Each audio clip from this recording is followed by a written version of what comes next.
You're listening to the Good Question Podcast with Richard Jacobs. Our goal is to make each of our guests exclaim, that's a good question. I don't know the answer. Because when that happens, it means you, the listener, may be inspired to learn more beyond the interview and to ask great questions yourself that lead to new insights. In this podcast, we cover historical and current anthropology, comparative religion, and history. Welcome, and let's get started.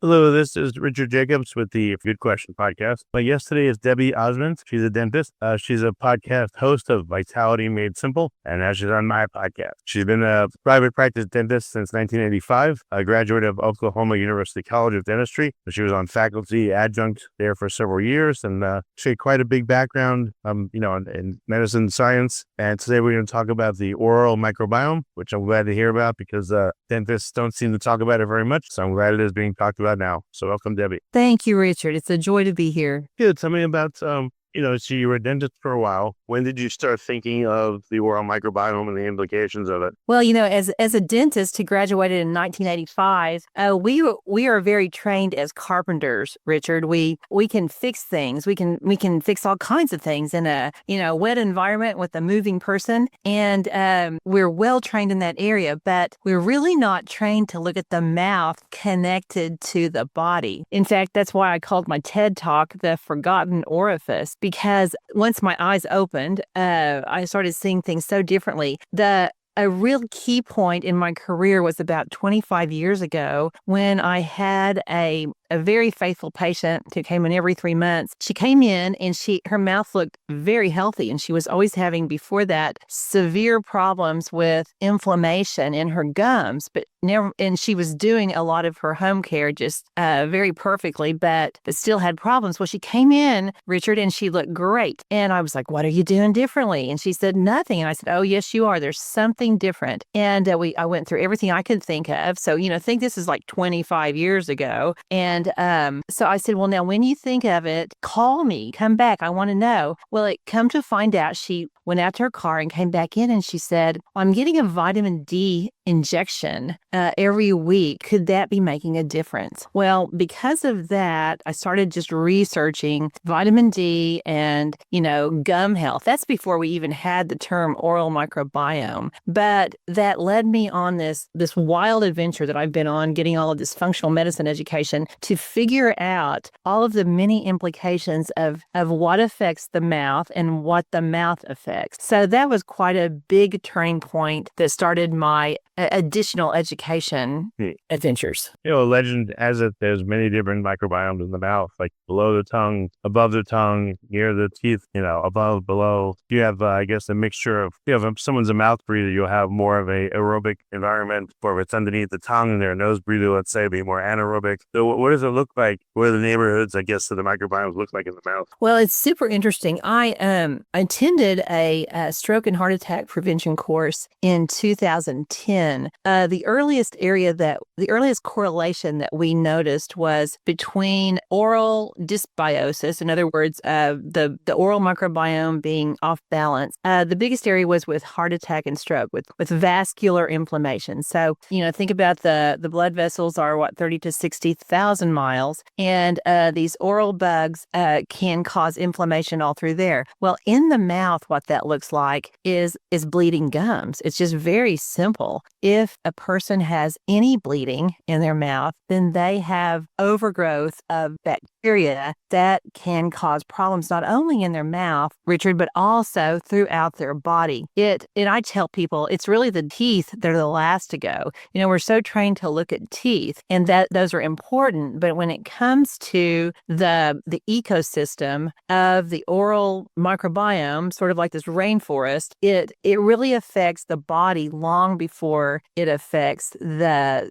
supporting bone around the teeth, the risk for oral cancer, cavities. I mean, those things are super important, but we see small telltale signs long before that. Yeah, I mean, the teeth have ready accessibility to our blood and lymph system, not far away at all. So I would guess that, a lot of things can go wrong and bacteria could get fast access again to places they shouldn't go. Yes, no, it's right. It's there's several routes of transmission. This bacteria, of course, can be inside the teeth. Say if a tooth is abscessed, and that gets directly into the bloodstream. Also, they can be swallowed, and one of the major culprits is called Fusobacterium nucleatum. It can get through stomach acid, and then of course, as we know, I know you've talked about on your podcast a lot, Richard, that lots of people have low stomach acid, so that even makes access quicker, and then also, they can set up an inflammatory response that triggers, all of the cytokines, interleukin-6, things that get rapidly into the vascular system to cause problems. Well, also too, if you eat, let's say you brush in the day and not the night, or you don't brush adequately, if you eat anything, that stuff's sitting there in your teeth,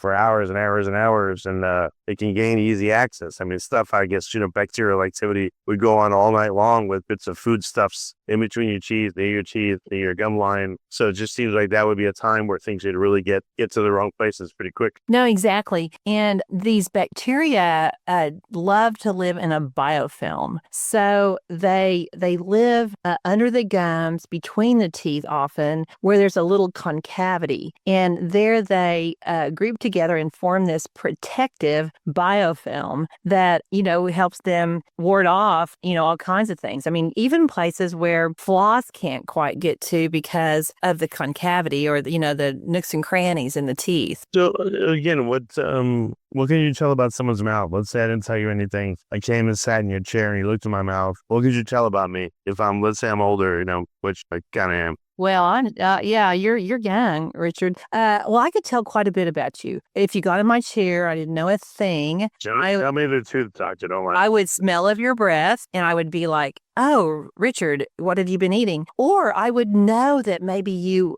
had bad bacteria on your tongue that were causing bad breath. One of those bacteria, again, is that pesky Fusobacterium nucleatum. I could tell by your teeth, the wear facets in your teeth, that potentially you were grinding your teeth at night because you had a small airway. So you were sort of, trying to get air. You were having air hunger. That will cause people to grind their teeth. I could use just a simple instrument, not hurt you for sure, but go around your teeth, and if there was any bleeding at all, if I could elicit any bleeding, then I would know that you had infection. Now, if I got that bleeding, Richard, and there was really no tartar under your gums, I didn't feel anything rough, if everything felt very clean, but you still had bleeding, then I would think, oh, wow, potentially you have type 2 diabetes, because type 2 diabetes will make the gums bleed, and the gums bleeding increases insulin resistance. Now, if I had a female in my chair and I saw that too, I might wonder if she was pregnant. There have been people that I've seen just who didn't even know they were pregnant yet, and I would say, I think you need to go get a pregnancy test based on how your gums look, because they would have this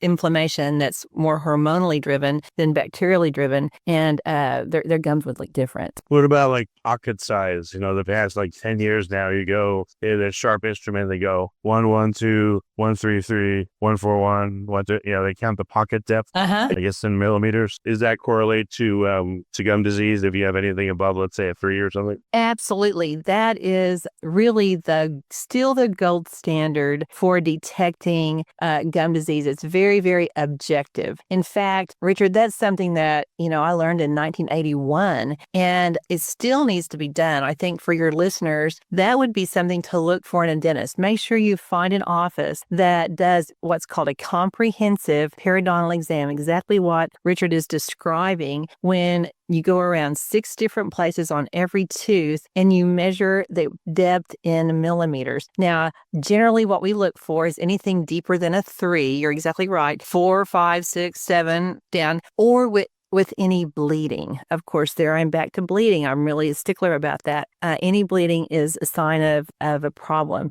So that instrument is sharp. Does that cause any bleeding? If you're sharp, I don't know. So you'll have people even though you poke all over the place, no bleeding still. No bleeding. In fact, if it's sharp, that means you've got some inflammation. You're getting that inflammatory reaction of pain. So it's so funny that you asked that, because people say that all the time. They're like, oh, it's those sharp instruments that make my gums bleed. No, you could get me down and poke me with whatever and I would not bleed. Now, I used to look at it differently until I started seeing things from a systemic standpoint. When I was just looking at the mouth from just the teeth, it was what I would consider to be very normal. Bleeding gums are very normal, but not normal, Richard, in a good way. I mean, you do a beautiful job on your podcast of talking about, things that bringing to light things that people might think are normal. People might think that, an A1C of, 5.6 is okay because you're not diabetic yet. Or they might think that a little bit of high blood pressure was normal because lots of people have it. Normal is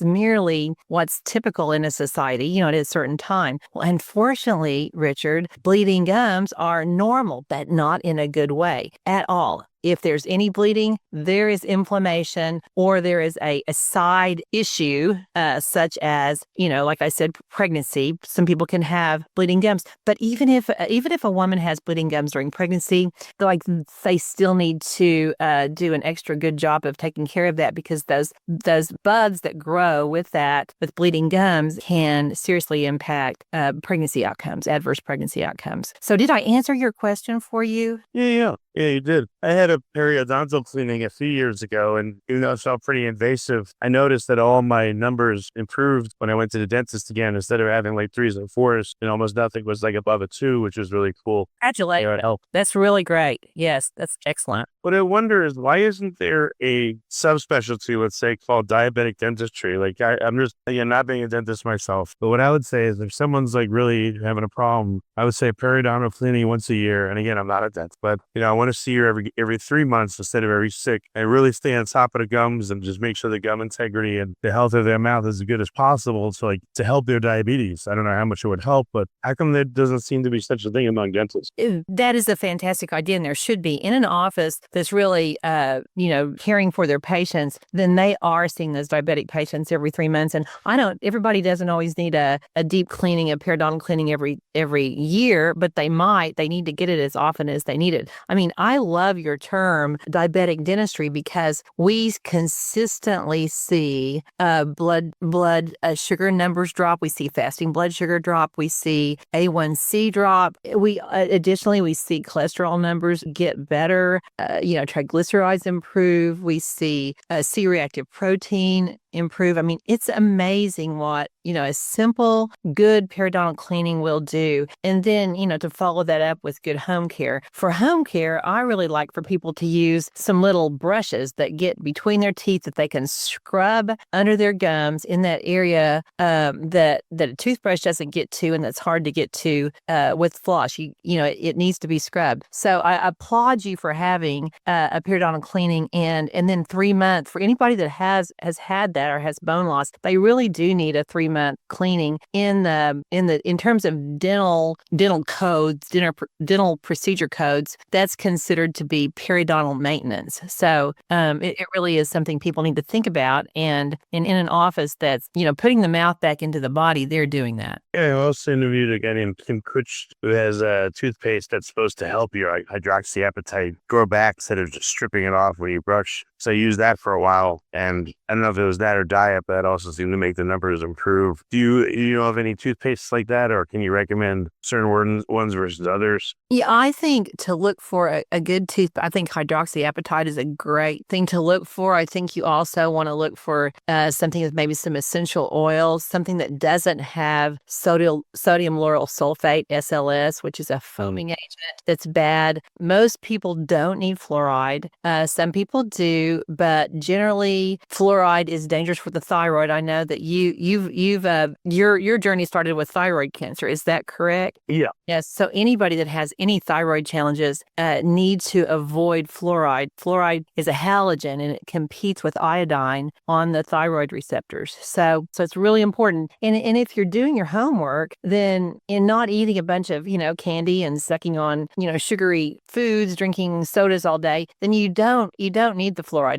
If somebody's just going to if somebody say, has the inability to clean their teeth or has a super dry mouth from medications or from age and maybe has a lot of problems, and I would say fluoride might be the, least, it might be less of a problem than decay. But generally for someone who's cleaning their teeth well, they just really don't need fluoride. There's a lot of other systemic problems that it's going to bring on. There's something unexpected that I've learned too is when people are having, marijuana, it stops the salivary glands from working. That's why people get cotton mouth. Mm-hmm. But now imagine most people are going to have it at night and go to sleep and their mouth's going to dry out because of that. And that will make them much more prone to cavities and other problems because of that. It's not really anything else, but that's also drying them out. No, that's a really good point. And then if they, have maybe been eating sweet foods, I mean, I know that it can make people crave carbs, and then even worse. Yeah, going to bed, it's a double whammy. So they get a dry mouth, they eat carbs, and then they don't,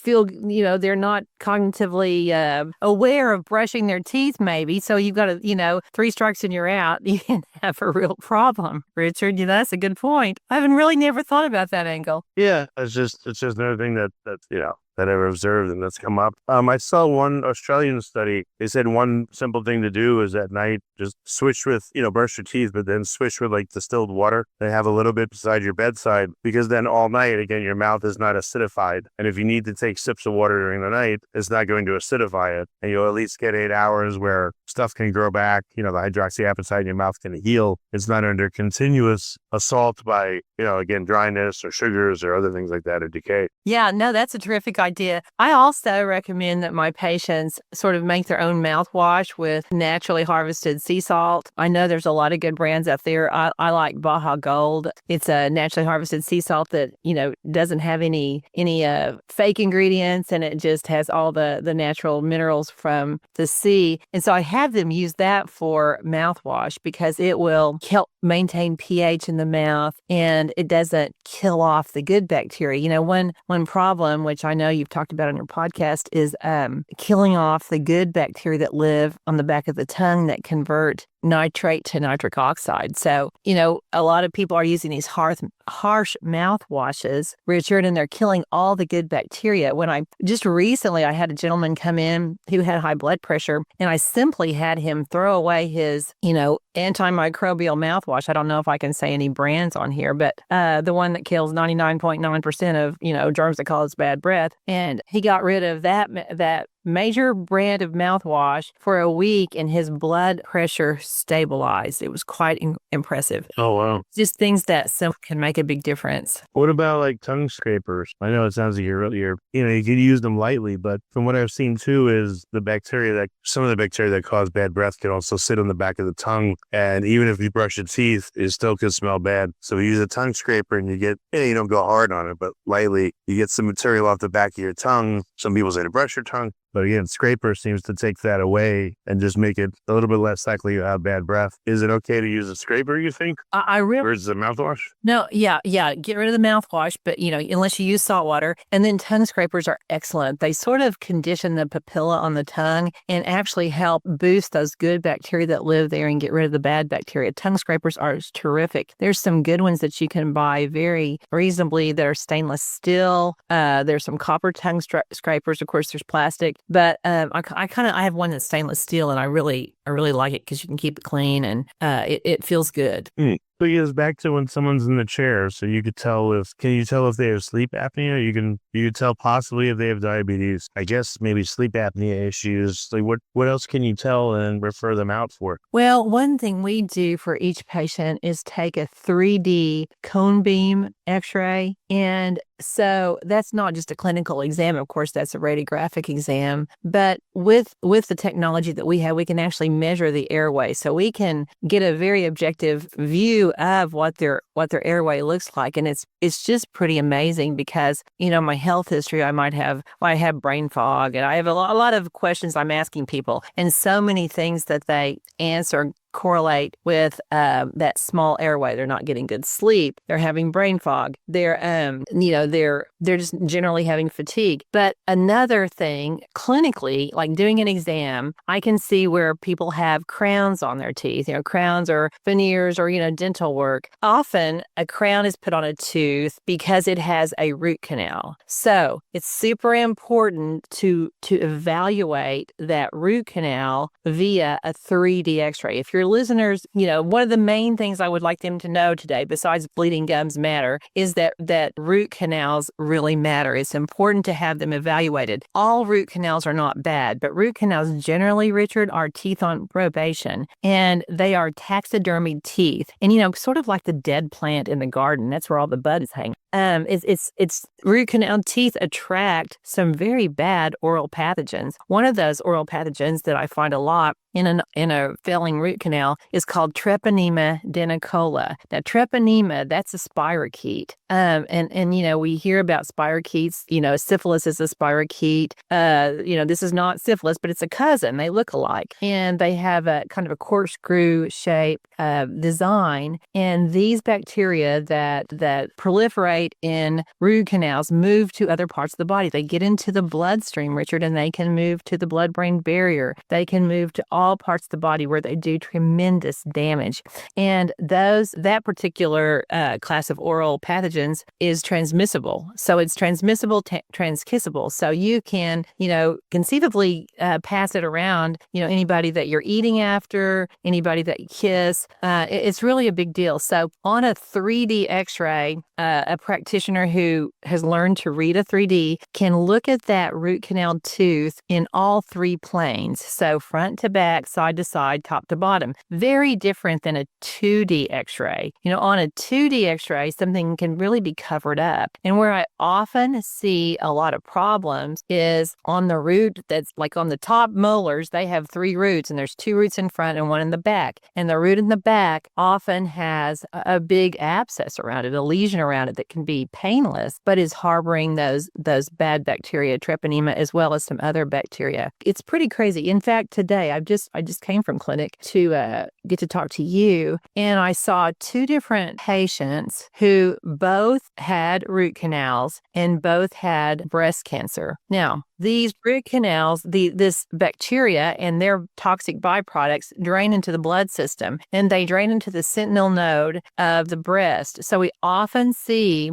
like an infected root canal and a breast tumor on the same side. And these teeth are, the body's connected. It's, the mouth, my TED Talk's the forgotten orifice, but the mouth is connected to everything. And the body's very connected electrically, which we call by meridians. So the upper molars are actually connected to the breast as well as some other areas of the body. And then another area I see often is root canals in lower molars. It's like those molars that we got when we were little kids are the ones that often have root canals. That's connected to the gut. So I see too much colon cancer and a heck of a lot of gut problems. And so those root canals have to be evaluated because they're part of the problem. I would not say, Richard, they're the whole problem, but they're a part of the problem.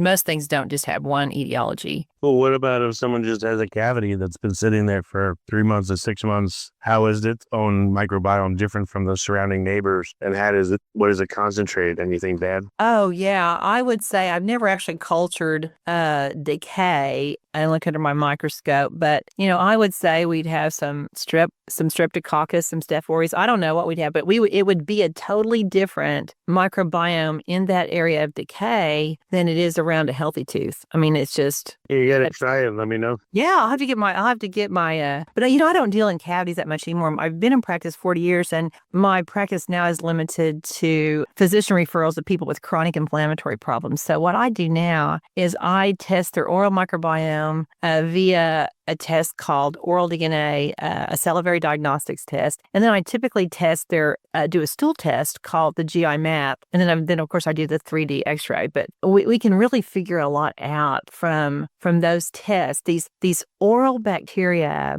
specifically Fusobacterium nucleatum, has an affinity for the gut. And in the gut, it just disrupts everything. It can cause irritable bowel syndrome. And I say cause, knowing that I'm saying cause. It contributes relates to colorectal cancer. And a lot of researchers have written to me since the TED Talk to say that they believe it causes colorectal cancer because Fusobacterium nucleatum is found inside approaching half of the colorectal tumors. But what's super interesting for your listeners to know, Richard, is that this oral bacteria that travels to the gut that can be measured in the gut, it can cause a colorectal cancer tumor to be resistant to at least two major kinds of chemotherapy. This bacteria, this oral bacteria, renders these colorectal tumors resistant to 5-fluorouracil and cisplatin. A recent study I read said that potentially it makes them resistant to oxyplatin too. So a lot of people who are undergoing cancer treatment for colorectal tumors are having those drugs. They're specifically having 5-fluorouracil. You'll see that called 5-FU, as well as cisplatin. So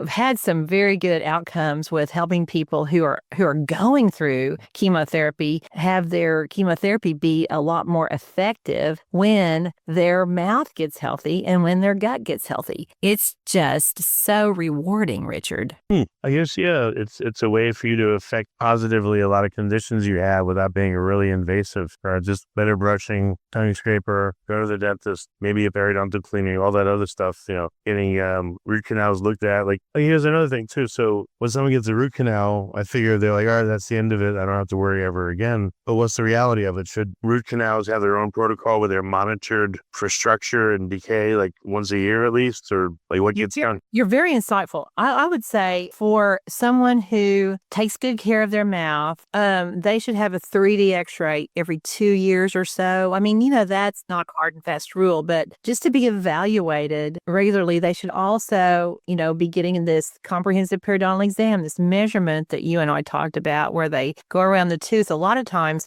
that infection will try to find a way out from around that tooth, and it'll form a little canal up that can be measured. You'll kind of fall into it when you measure around the tooth. So that's one way to know too. And then if somebody that has a root canal starts to get like almost a weird metallic taste, it's described as kind of a bitter metallic or even a taste around a root canal, then it for sure must be checked out. And if there's anything wrong with it, it needs to be taken out for the systemic health of that person, for their cancer potential, for their autoimmune potential, for their cognitive health. I mean, for all of the reasons that we all want to avoid illness so that we feel good, that a failing root canal needs to be removed. What about old fillings? If you have mercury amalgam, how do you make that determination that it's more worth it to take it out versus leave it? I think that's a real person-to-person determination. The key is, like, I don't have every single person get out their mercury fillings. If they're little and they're not really biting on them and they're well done, like you, it is more risk maybe to take it out. The key, I think, that people need to know is that they need to be taken out properly. So they need to be taken out under rubber dam isolation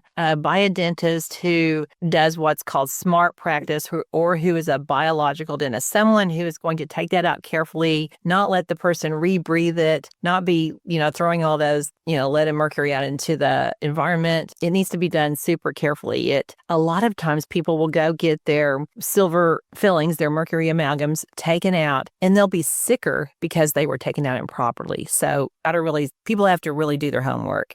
So if someone goes to a typical dentist, how do they get a real full assessment of everything going on in their mouth? Are they supposed to, or dentists will kind of just focus on like, oh, with a cavity, we'll drill it, or the cleaning we'll do, and if it's anything else, we ship it out to a endodontist, periodontist, this odontist, that odontist? Well, I think people need that is a great question and a loaded question, Richard, because people have to be super discerning these days to find a dentist who really is going to do more than just say, oh, you look fine, see you in 6 months, or you need a crown. No, you want to find someone who's really gone to more training and maybe look for a biological dentist. I office with a biological dentist. I am not a biological dentist, but she's been to training through IAOMT. I'm not even going to be able to tell you what that stands for, but there are a lot of biological dental training courses that people can go to. But people still need to ask questions. They need to know for themselves, the risk and benefits of different things in the dental office. I think one place people can start. I'm 40 years out of school, have seen a lot of patients, and I have a free online course that it's 100% free. It's a labor of love. It's called Upstream Gut Health. It's just on my website, drdebbieozment.com. And if you could link that in your show notes, because I have a little module in there to say questions to ask your dentist, things to look for in a dental office. I mean, when you go to the dentist, your life depends on a really good, thorough exam and competent care. It really does. Okay. So where are you able to help people? Like, what's your radius? Is it your whole state, your city, all the U.S.? Like, do people fly in to see you? Can they? Yes. Yeah. People fly in. And my farthest patients from Nepal, because podcast had a person email me from Nepal. And so that was fun. But I'm here in Oklahoma. Do you know where I'm from? Can you tell I have an accent? It sounds like a little bit Midwest, but I can't tell it back. But sooner or later, I would be able to. Sooner born. And so people fly in. Yeah, people see me. They just text me and I kind of assess their needs. And sometimes we can do some pre-testing to see if they need my services. But it's so refreshing and so fulfilling, Richard, to see people feel better with these procedures. Just like you said, it's non-surgical in most cases to get the oral microbiome healthy. Of course, if somebody needs a root canal out, that's a little different story. But nevertheless, it's not big things. It's not big expensive things. And getting your oral microbiome and your gut microbiome healthy, that's your immune health. And I tell people, we don't know the snake that doesn't bite us. We don't know what we avoid by keeping things in balance. Yeah, makes sense. So I guess last question, what do you see as the future of dentistry? What's it going to look like for the next 5-10 years? Boy, that's a great question. I think it's going to be very polarized, Richard. I think there's going to be, people who are like, I use ozone in my practice. I use a laser in my practice. I use the 3D cone beam in my practice. I think there's going to be dentists who are learning these new technologies and looking at the body as a whole, addressing these chronic inflammatory problems that are plaguing so many people. I mean, we know there's an increase in colorectal cancer. We know heart disease is wildly crazy. We know autoimmunity is on the rise. We know that people are getting sicker and sicker, younger ages. I mean, cognitive decline. I can help people, with their memory. I interviewed Dr. Dale Bredesen on my podcast, and we talked. He's cool. Isn't he cool? He's so nice. And we talked about his Recode program. There's actually a cardiologist here in town who is part of his Recode program. So that cardiologist sends patients to me, and we test their oral microbiome. There's a specific bacteria called Porphyromonas gingivalis that is found in about 30 to 40% postmortem brains of people who have had cognitive decline. And it's generally not found in people that died with, all of their memory. And Richard, I don't see that bacteria in very many people who are not having memory problems. But if we can prevent it, I mean, oh my gosh, it's just so wonderful. This is upstream medicine. This is absolutely upstream medicine. There's so much people can do. In my free course, I have a whole area of just home care that you can do that literally is, spend $20 and you can save thousands on your dental bill. It's just, there's simple things to do. It's just knowing that it matters. And I so appreciate that you are doing this podcast so consistently so that you let people know, because it comes down to, grassroots, people knowing. So to answer your question more fully, it's going to polarize. People are going to have to find these dental care practitioners who are more prevention oriented, or it's going to people who are just, let's just watch that until it gets worse. And then, let's just do what your insurance pays. I mean, unfortunately, dental insurance, like medical insurance, hasn't really caught up to prevention. Yeah, you layer that in on top of, good or bad care, and who knows what you get. But I understand. Right. No, it's so wild. It's, I would ask your listeners to listen to Vitality Made Simple. I'm loving to interview people. Isn't it fun to interview people, Richard? It's so much fun. And I love it. You've done thousands of interviews and Maybe my teeth have been altered by it. Who knows? I bet. Well, yeah, just think how much healthier you are with this. I just do a weekly podcast. I think we've got 230 some episodes. And I mean, every week I'm learning something. Now, in learning something simple, the woman that's on this week, we talked to the physician, talked about grounding and just all the simple ways for people to go out and just harness the electricity, from God's green earth. And it's just so exciting, because if we can empower people, you're doing this, just empower people to take control of their body, to exercise their patient autonomy. When I was in my master's program, I was in a medical school program and the only dentist, the oddball dentist in this functional medicine master's program, and had to take medical school ethics. And medical school ethics is all about patient autonomy. It just blew my mind that, that is such a big deal. And most people don't know, hey, you're the boss of you. You're the boss of your health trajectory. Take a hold of that. Ask questions. Ask your dentist questions. Ask your physician questions. Don't let your dentist shame you. Don't let your physician shame you for anything. And there's a lot of great information out there, podcasts like yours, podcasts like mine that are empowering people to exercise their patient autonomy. Excellent. Well, thank you so much for coming on that podcast, and perhaps we'll cross paths again. And I know I've learned stuff on the podcast, this one and other ones that again I think has helped improve my health, my family's health, and hopefully improve my life quite a bit. I believe so. So I hope listeners get the same thing out of this, and that they listen to your podcast too. Thank you. Thank you so much. If you like this podcast, please click the link in the description to subscribe and review us on iTunes. Thank you for listening to the Good Question Podcast. Please email support@thegoodquestionpodcast.com if you have any referrals to great guests for us to interview. Visit thegoodquestionpodcast.com to hear more interviews. And please help us spread the word by rating and reviewing us on Apple Podcasts, iTunes, Spotify, YouTube, or wherever you listen to this podcast.